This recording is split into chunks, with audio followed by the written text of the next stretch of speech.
कल के क्लास में हम लोगों ने संगीत के कुछ परिभाषाओं को जाना था। इसमें हमने स्वर के प्रकार, इसके अलावा आरोह और अवरोह के बारे में क्या किया था, जाना था। आज सबसे पहला मेरा प्रश्न होगा, सप्तक, जिसको हम स्थान भी कहते हैं, सप्तक क्या है? सप्तक क्या है या सप्तक कहते किसे? तो कल के क्लास में हम लोगों ने जाना था कि संगीत में स्वरों की संख्या 7 है। संगीत में कितने स्वर हैं? संगीत के 7 स्वर नाम है सा, रे, ग, म, प, द, नी को सम्मिलित रूप से क्या कहते हैं? सप्तक कहते हैं। संगीत में कितने स्वर हैं? 7 स्वर है। नाम क्या है? सा, रे, ग, म, प, द, नी। इन 7 को सम्मिलित रूप से क्या कहते हैं? मतलब सा, रे, ग, म, प, द, नी को सम्मिलित रूप से क्या कहेंगे? या स्थान के नाम से। अब प्रश्न है, तो सप्तक के भेद कितने हैं? प्रश्न है, सप्तक के प्रकार कितने हैं? तो आपको बता दें, सप्तक के 3 भेद हैं। सप्तक के कितने भेद हैं? 3 भेद हैं। पहला है मंद्र सप्तक, मंद्र सप्तक। दूसरा है मध्य सप्तक, और तीसरा क्या है? तार सप्तक। पहले हम लोगों ने जाना कि सप्तक क्या है। हमने क्या उत्तर दिया कि संगीत के 7 स्वर सा, रे, ग, म, प, द, नी को सम्मिलित रूप से क्या कहते हैं? सप्तक या स्थान कहते हैं। लेकिन फिर दूसरा प्रश्न आ गया कि सप्तक के भेद कितने हैं? सप्तक होते कितने प्रकार के हैं? ये जो सप्तक है वह 3 प्रकार के होते हैं। पहला है मंद्र सप्तक, दूसरा कौन है? मध्यम सप्तक, तीसरा कौन है? तार सप्तक। तो प्रश्न होगा कि मंद्र सप्तक क्या है? क्या है प्रश्न? मंद्र सप्तक क्या है? तो कहता है, साधारण आवाज से नीचे के आवाज को क्या कहते हैं?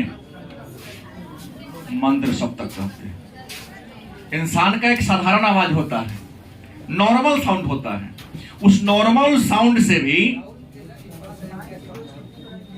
अगर नीचे साउंड में अगर आप बोलते हो या गाते हो तो उसे क्या कहेंगे? मंत्र सप्तक के गायक हो। बहुत धीमे स्वर में गाने वाला जो गायक होगा, लेकिन नॉर्मल जो साउंड होगा उस साउंड से भी कुछ गाना भी निकला हुआ है, उसमें साज का आवाज सुनाई देगा, लेकिन गायक का आवाज बहुत धीरे धीरे आता है। सुने होंगे एक आध को, रिमिक्स करके उसको बनाया हुआ है। तो वो क्या है? मंत्र सप्तक पर गाता है। साज मतलब क्या? ढोल, हारमोनिया, जो भी वाद्य यंत्र है उसका ध्वनि आपको तेज सुनाई देगा, लेकिन जो गीतकार गीत गाते हैं उसकी ध्वनि बहुत कम सुनाई देती है। बहुत गौर करोगे अपने कान को ले जाकर, तब उसका आवाज आपको स्पष्ट सुनाई क्या होगा? मंत्र सप्तक में गा रहे हैं। हाँ, कहाँ नीचे की आवाज है? तो क्या इसका आवाज मतलब ध्वनि आपकी? अभी हम बोल रहे हैं साधारण आवाज होगा, उससे कम जो बगल वाला के ना सुनाई दे उसी को नीचे की आवाज कहेंगे। वह आवाज जो आपके बगल वाला को भी सुनाई ना दे उसको नीचे की आवाज कहेंगे। अब नीचे का मतलब धरती के तरह की आवाज नहीं हो रही है ना। नीचे का आवाज मतलब बहुत धीमे स्वर का आवाज। नीचे की आवाज का मतलब क्या हो गया, बहुत मध्यम स्वर का आवाज हो गया। तो उम्मीद है मंत्र सब तक समझ गए होंगे। थोड़ा सा ब्रेन खोलना पड़ेगा, बहुत भारी बात नहीं बता रहा हूं। दूसरा होगा मध्य सप्तक क्या है, या मध्य सप्तक से आप क्या समझते हैं? यहां तक साउंड नहीं आ पाता है। मध्य सप्तक क्या है या मध्य सप्तक से आप क्या समझते हैं? ठीक है, तो कहता है कि साधारण से ऊंचे आवाज को, ऊंचे क्या कहेंगे? इंसान की जितना नॉर्मल साउंड होता है उस नॉर्मल साउंड से आप ज्यादा गा रहे हो नहीं, तो उसे क्या कहेंगे? मध्य सप्तक के नाम से। अंदर क्या है? तार सप्तक। साधारण से बहुत ज्यादा, साधारण से बहुत ऊंची आवाज को क्या कहेंगे? मतलब वह ध्वनि जो साधारण से नीचा हो क्या कहलाएगा? जो साधारण से थोड़ा सा ऊंचा हो मध्य सप्तक, और जो साधारण से बहुत ज्यादा ऊंचा हो उसे क्या कहेंगे? तो संगीत में कितने स्वर हैं? स्वर 7 है। इन 7 में से कुछ मध्य सप्तक का होगा, कुछ मध्य सप्तक का होगा, कुछ तार सप्तक का होगा। तो प्रश्न होगा कि सर ये मध्य सप्तक कौन है? तो मध्य सप्तक का उदाहरण है ध और नी। वस्तुनिष्ठ का यह भी प्रश्न आ गया आपका, इसमें कौन मध्य सप्तक का उदाहरण? ध और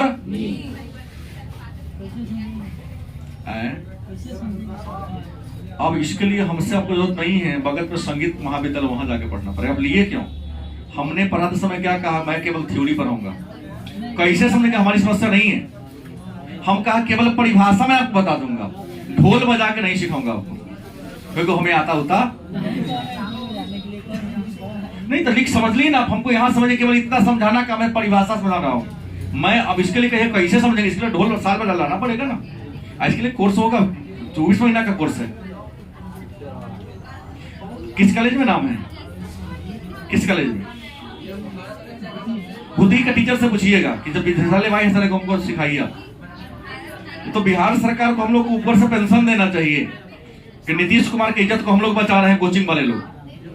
तो विद्यालय तो नाम के लिए चल रहा है, केवल भैंसी चल रहा है, बैल चल रहा है, अरे कहते बहुत बड़ा भाई लूट रहे हैं। कोचिंग के बल पर बिहार की शिक्षा व्यवस्था चल रही है। विद्यालय में टीचर है नहीं, या जो है उनको आता नहीं है। टीचरों को नहीं पता है कौन कौन विषय में प्रैक्टिकल है।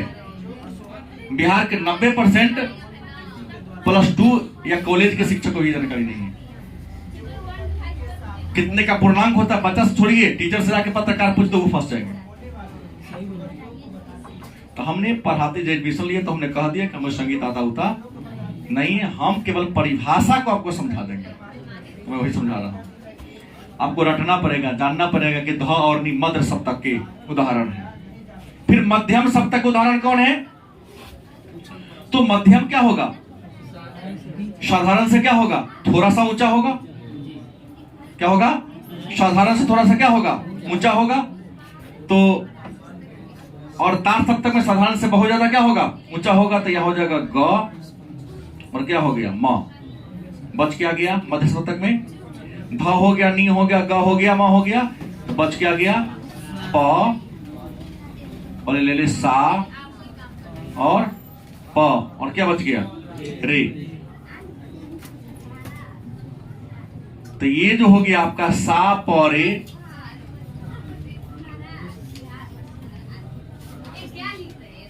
मध्यम सप्तक के उदाहरण ग और म। तार सप्तक के और ध और नी मद्र सप्तक के क्या है, उदाहरण है। ठीक है। अब इसे थोड़ा आगे बढ़ा जाए तो एक परिभाषा आपने हमसे पहले लेवा लिया था कि अष्टक क्या है। अष्टक, उम्मीद है हमने कहा समय आएगा तो मैं बताऊंगा, लेकिन आप लोगों को हड़बड़ी होती है उसी जगह जान लेने का। हम तो क्रमिक रूप से पुस्तक सामने रखा हूं, पुस्तक देख के आपको पढ़ा रहा हूं, समझा रहा हूं। जो आएगा क्रमिक रूप से चलेंगे। प्रश्न है अष्टक क्या है, या अष्टक से आप क्या समझते हैं। तो कहता है संगीत के 7 स्वर, जैसे शा, रे, ग, म, प, द, नी में षडज को जोड़ देने के बाद, षडज को जोड़ने से, षडज मतलब अष्टक का निर्माण होता है। षडज मतलब सा हम पढ़ाए थे, जैसे लिख देंगे यहां पर क्या, अब यहां जैसे लिखा जाएगा सा, रे, ग, म, प, द, नी, अब सा आएगा।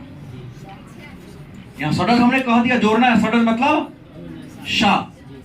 तो संगीत में कितने स्वर हैं, 7 स्वर हैं। उन 7 स्वर के अतिरिक्त यदि पहले स्वर को दोहरा दिया जाए, षडज को उसमें क्या कर दिया जाए, इंक्लूड कर दिया जाए, तो उसे क्या कहेंगे, अष्टक के नाम से। अब एक नया प्रश्न आ रहा है मेरे सामने कि थाट क्या है। थाट क्या है। संगीत में इन्हीं सारे शब्दों का यूज बार बार आपको मिलेगा कि थाट क्या है, या थाट से आप क्या समझते हैं। बड़ी आसान परिभाषा होगा कि राग को उत्पन्न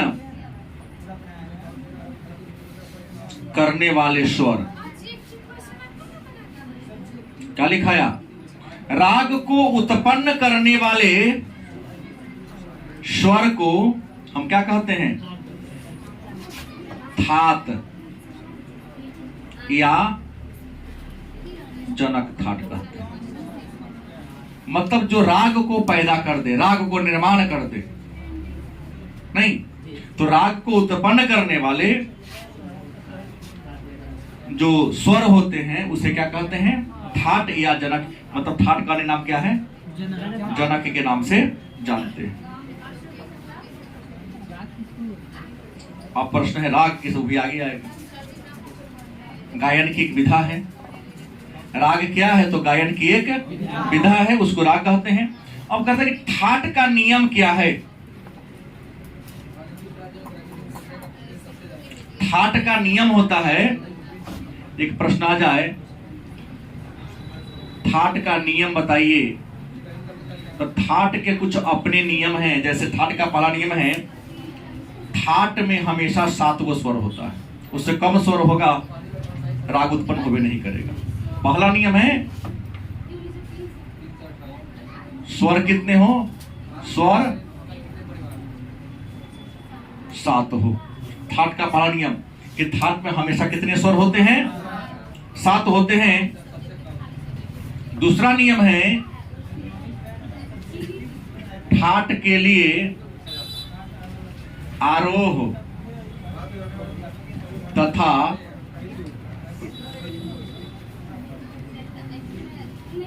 अवरोह की आवश्यकता नहीं होती।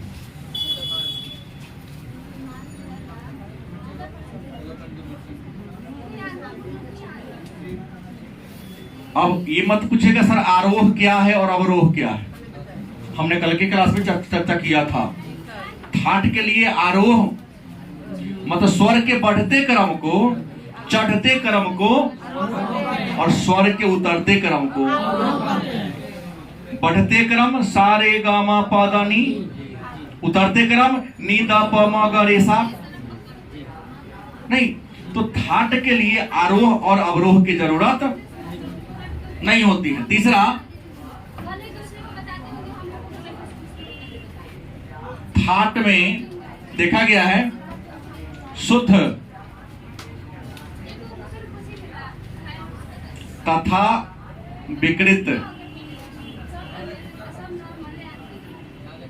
दोनों स्वर हो सकते हैं। ठाट में क्या होगा, इसमें शुद्ध स्वर भी हो सकता है और विशुद्ध माने अशुद्ध माने स्वर भी लग सकता है। ये नहीं खाली शुद्ध स्वर लगेगा, इसमें शुद्ध स्वर भी आ सकता है। और अगली विशेषता है ठाट में रंजकता नहीं होती।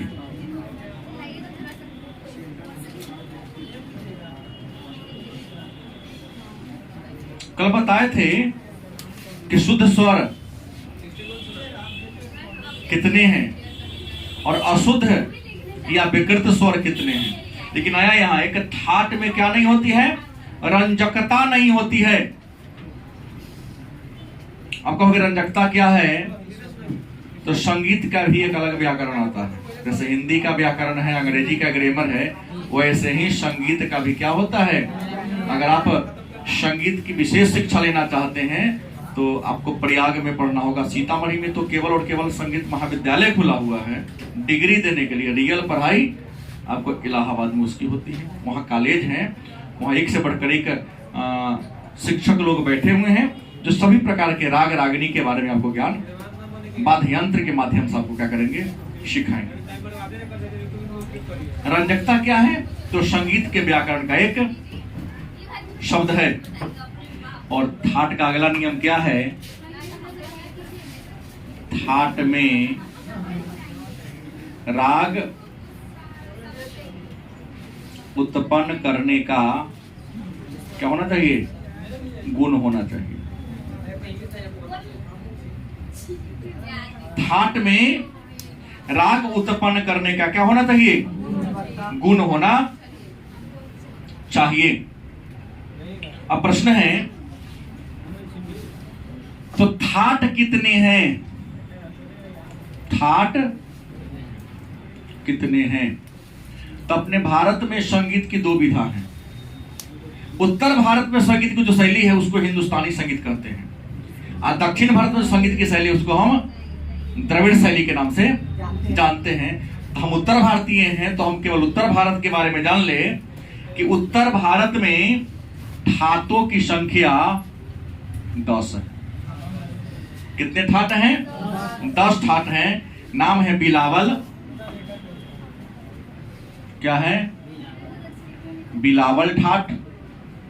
दूसरा जो ठाट है उसका नाम है कल्याण।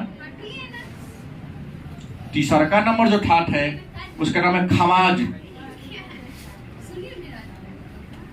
चौथा नंबर ठाट का नाम है मरवा, मरवा। पांचवा नंबर ठाट का नाम है काफी। छठा नंबर ठाट है, नाम है भैरव।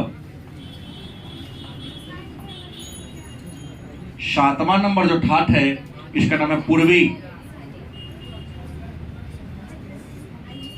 आठवां नंबर ठाट का नाम है आशावारी। ठाट नौवां नंबर जो ठाट है इसका नाम है तोड़ी। और 10वां नंबर जो ठाट है उसका नाम है भैरवी। पूछता है वस्तुनिष्ठ में किस राग का ठाट क्या है, तो हम बाद में चर्चा करेंगे ना कि कौन राग का ठाट क्या है, किस राग का वादी स्वर क्या है, किसका समवादी स्वर क्या है, और किस राग को किस समय गाया जाता है। क्योंकि हमने कहा हर राग को गाने का पहर समय अलग अलग होता है। और आप लोग तो मॉडर्न जमाना में जीते हैं। सुबह राग भैरवी के समय में बिलावल ठाट बजा दीजिएगा। खवाज जिस समय बजाना है उस समय हम लोग कॉफी बजा देते हैं, पता ही नहीं है कि किस समय कौन बजा। मतलब हर राग को, हर ठाट को गाने का अपना अपना समय होता है। इतने बात को आप लोग जान गए, तो इतने जान गए तभी हम चर्चा करेंगे राग क्या है।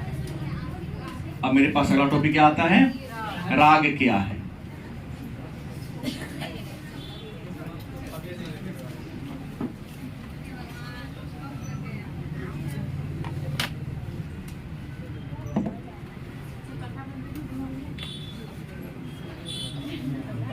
एक तो आप लोगों की बहुत बुरी आदत है, चालू करिए बंद करिए, इतना नहीं लगता है। शाम का समय इतना तेज नहीं चलाते कि गर्मी लग जाए आपको ज्यादा।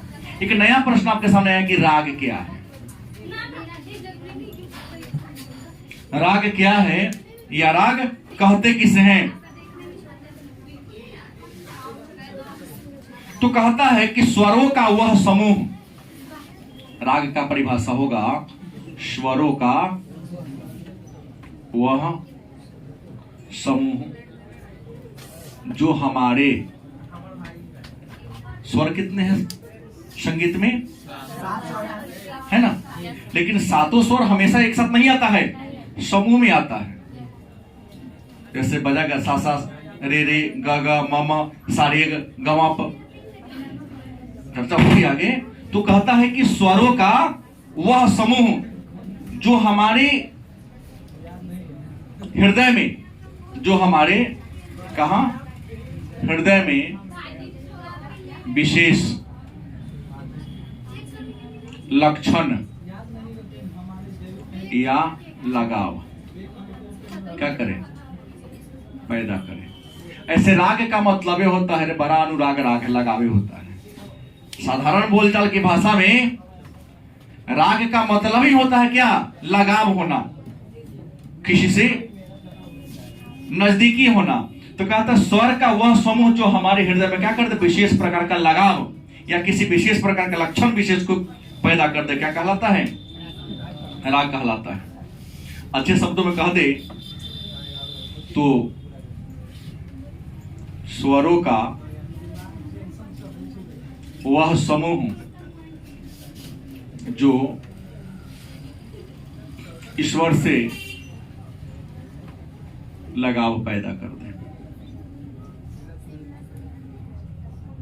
किससे, ईश्वर से, परमात्मा से जो लगाव पैदा करते उसी को राग कहते हैं। राग है क्या, तो आत्मा का परमात्मा से मिलन कराने वाला जो शब्द है उसी को हम क्या कहते हैं, राग के नाम से जानते हैं।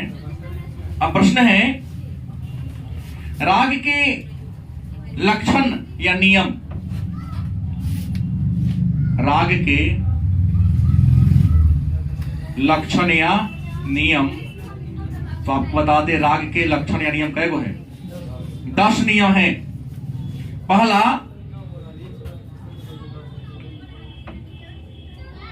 यह किसी ठाट से उत्पन्न होता है। जब तक ठाट नहीं होगा, ठाट कितने हैं, 10। ऐसे ही राग के लक्षण है 10 कि राग जब उत्पन्न होगा तो किससे होगा। एक वस्तुनिष्ठ प्रश्न आ सकता है कि राग की उत्पत्ति किससे होती है, ठाट से। दूसरा, राग में कम से कम 5 स्वर होना चाहिए। राग में कम से कम कितने स्वर होनी चाहिए, तो आपको बता दे राग में 5 स्वर होनी चाहिए। और आप लोगों से एक प्रश्न है, तू खराब हुआ, संगीत में कितने स्वर हैं, 7। क्या नाम है, नहीं ठीक बोली, सिट डाउन। इस 7 में से कम कितना हो, अब कौन 5 को होगा मैं नहीं जानता, वो तो निर्भर करता है कि आप किस ठाट से या कौन सा गीत गा रहे हैं, किस समय गा रहे हैं, उस पर निर्भर करता है। लेकिन कम से कम कै गो हो, ये भी एक वस्तुनिष्ठ हो गया कि राग में कम से कम कितना स्वर होना चाहिए, 5। तीसरा, राग में आरोह तथा अवरोह होना चाहिए। माने संगीत अच्छा तब लगेगा, कोई गीत अच्छा तब लगेगा तो उतार चढ़ाव हो, तो कभी तेज में बढ़ जाए फिर नीचे उतर जाए। एक लय से चलोगे तो दिन आ जाएगा। नहीं, अगर सीताराम सीताराम सीताराम जय सीताराम यही लय से गाओ तो ढाल बजाए वाला के रख देगा। गलत बोला हूं, सो जाएगा वो। देखिएगा जो उसके मास्टर होते हैं करते करते बीच में चढ़ा देता है ताल को। क्या जी, आधा घंटा पर चढ़ाता है, फिर आधा घंटा पर थोड़ा सा उतारता है। क्या ना, तो ही कहता है आरोह माने स्वर का चढ़ाव भी हो और स्वर का ठहराव हो और उतराव भी हो, इसलिए आरोह आरोह आरोह होना चाहिए। उसका और विशेषता है कि राग में वादी तथा समवादी स्वर होना चाहिए। वादी स्वर क्या है, समवादी स्वर क्या है, तो अगले क्लास में चर्चा हम करेंगे। तो राग में क्या हो, वादी स्वर भी हो और समवादी स्वर हो। अगला, राग में रस होनी चाहिए, क्योंकि जब तक रस नहीं होगा संगीत में आनंद नहीं आएगा। चाहे वो हनी सिंह का लुंगी डांस सुनो या हमारे भरत शर्मा का निर्गुण सुनो या भोजपुरी के जो गायक हैं रसाई लाल, खेसारी लाल, जब तक रस नहीं होगी उस संगीत में आपको आनंद की अनुभूति। जैसे जलेबी खाने जाओ और जलेबी में कैसा रस छू गया हो, अच्छा लगेगा खाने? नहीं लगेगा। राग में क्या होनी चाहिए, रस होनी चाहिए। राग का आधार क्या होता है, षडज होता है। षडज माने सा।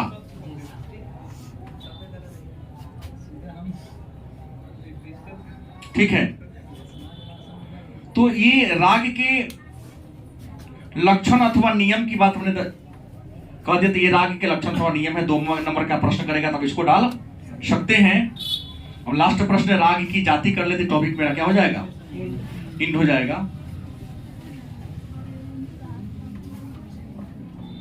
प्रश्न क्या है, राग की जाति।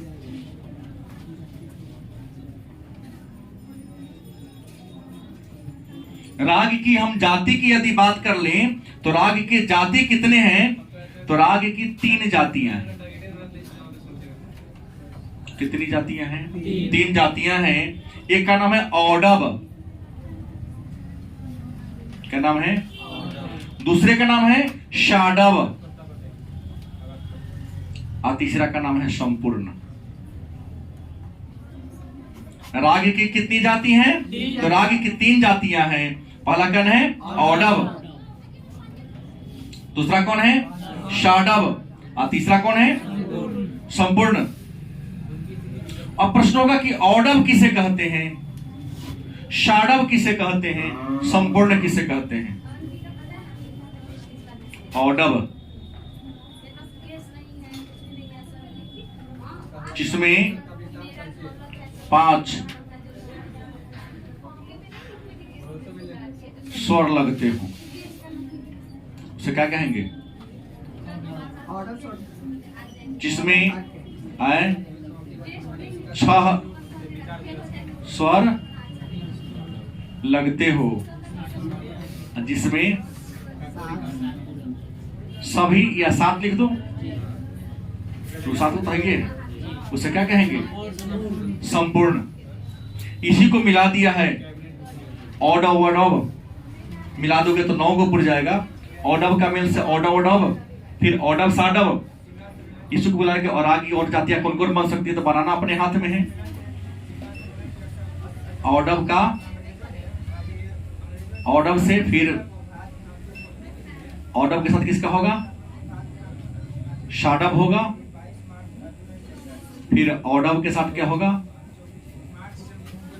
संपूर्ण हो जाएगा। तो राग की मूल 3 जातियां हैं, लेकिन तीनों से क्या को बन जाएगा?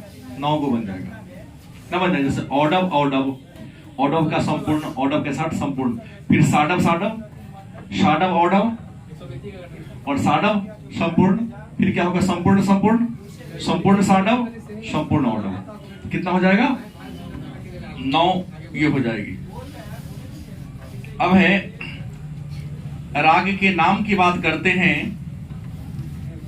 राग के जाति हमने कहा, राग के प्रकार ले ले लास्ट।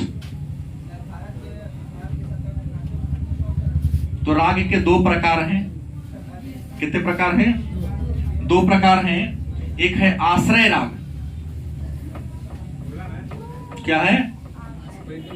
आश्रय राग। और दूसरा जो है उसका नाम है जन्य राग।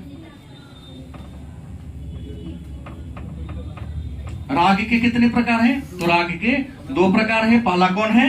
आश्रय राग, और दूसरा कौन है? जन्य राग। तो प्रश्न, आश्रय राग किसे कहते हैं? तो हमने ठाट दिया है ना। क्या कितना ठाट है?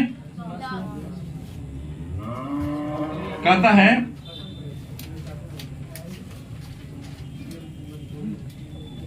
10 ठाटों को सम्मिलित रूप से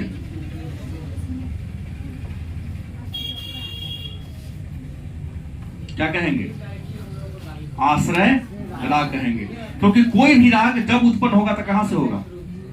इसी 10 ठाट से होगा। तो इन 10 राग को, ठाट को, बिलावल, कल्याण, खमाज, मरवा, काफी, भैरव, पूर्वी, आशावरी, तोड़ी और इन 10 ठाट को सम्मिलित रूप से क्या कहते हैं? 10 ठाट को सम्मिलित रूप से क्या कहते हैं? क्योंकि हर राग आश्रय मान निर्भर होना। आश्रय का मतलब क्या होता है?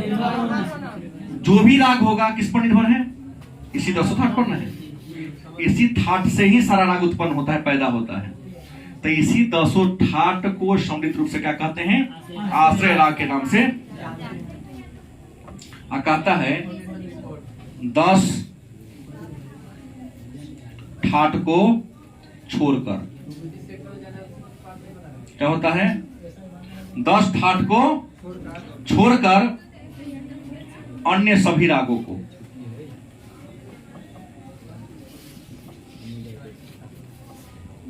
क्या कहेंगे? जन्य राग कहेंगे। रियल तो 10 गो है, लेकिन 10 के अलावे भी आज दिन प्रतिदिन हर क्षेत्र में नए नए आविष्कार हो रहे हैं। जो नया हो रहा है उसको क्या कहेंगे हम? जन्य राग के नाम से।